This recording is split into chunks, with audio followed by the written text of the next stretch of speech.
Sa mapagpalang araw mga future homeowners, andito tayo sa Lancaster, New City. Ang village po nito ay Manchester Village. Ito po yung i-store natin sa bank foreclose. Ito pa rin po ay Gabriel model. Napakaganda ng Gabriel model dahil 3 bedrooms at malalaki po yung kwarto niya. Ang lot area po niya ay 120 square meters at ang floor area naman ay 88 square meters. Ito po ay bidding pa rin po siya. Itong unit na ito, ang starting bid price ay napakababa po, 4,306,000. So napakababa po nito sa Gabriel model dahil sa developer po ito nasa mga 7 million na po sa mga ganyan po. Ang down payment po nito ay 10% down payment at ang 90% yun po yung ilulo natin kay bank. Below market value po ito. Napakaganda po nitong unit na ito. Maganda rin po yung community ito, konting pahapyaw lang. Ito meron po siyang dito, maganda po dahil malaki po yung parking nito, dalawa po yung kasya dito, tapos pwede pa dito Parang kasya pa ata dito ng isa. Bago tayo pumasok, tingnan po na natin muna yung loob.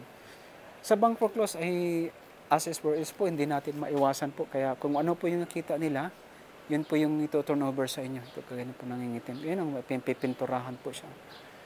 Hindi may maiwasan kasi sa ulan.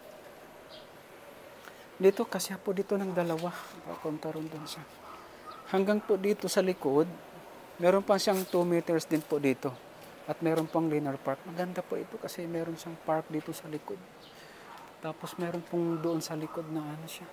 Dapat mag-extend, maganda dito, mag-extend dito ng kitchen. Papasok po tayo dito sa loob. Dito tayo dadaan sa harap.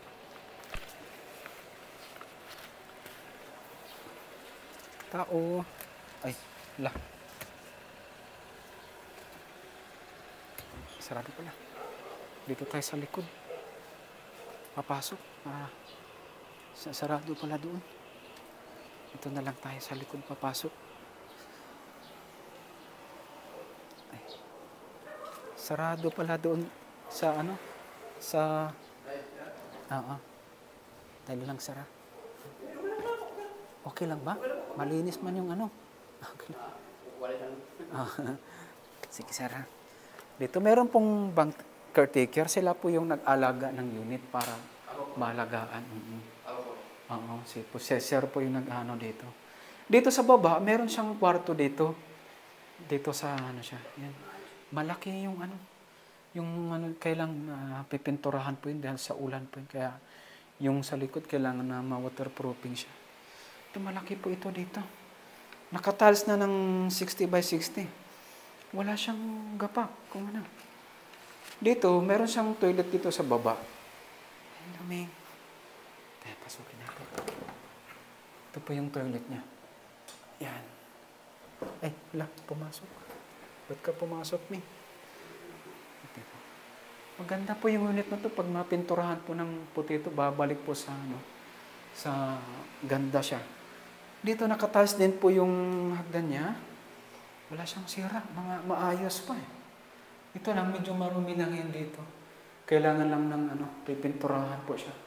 Tulad dito, nabakbak po yung niya. Dito, meron siyang toilet din ito. Dalawa po yung toilet dito. Ayan. Kung kaya pang linisan ng toilet bowl, pwede pa kung papalitan na hindi. Dito, ito yung pangalawang bedroom niya. Kailangan din pong pipinturahan kasi iba yung kulay niya. Siguro babae yung dito, kulay pink siya. Naka-sliding window na rin po. Maganda po yung Gabriel model dahil malalaki po yung kwarto niya. Kasya po yung queen size. At ito po yung master's bedroom. Ang laki po ng master's bedroom ng Gabriel model. Ito, ang laki, ang lawak.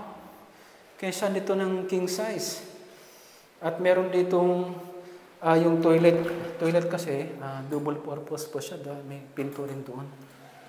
Ito, maganda po yung Gabriel model. Napaka laking bahay at na below market value po siya.